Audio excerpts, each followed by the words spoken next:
Kalderetang corned beef naman mga pre. Kung tulad kita na mahilig sa kalderetang baka pero walang pressure cooker para pabilis palambot ito, pwede mong gawin ang recipe ito na hindi mo na kailangan maghintay ng matagal. At sinisigurado ko mapapa-exercise ka kahit ating gabi. Tara, luto tayo.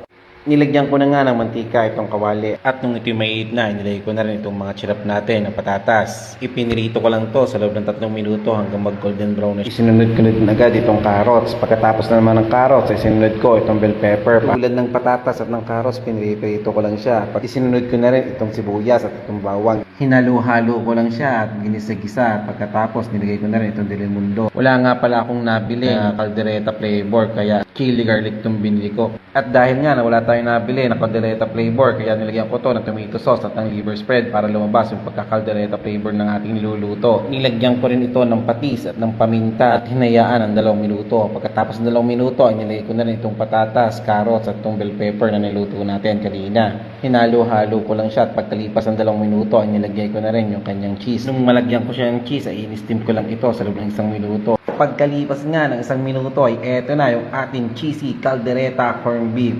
Sadya namang mapapadami ka ng kain pag garne ang iyong ulam. Kaya na pang hinihintay mo, tara, kain na tayo. Kung napanood mo pala ang video ito, paki-comment naman kung taga saan ka para malaman ko kung saan nakaabot ang video ito. Maraming salamat. God bless. Daddy Jones from Lipa City.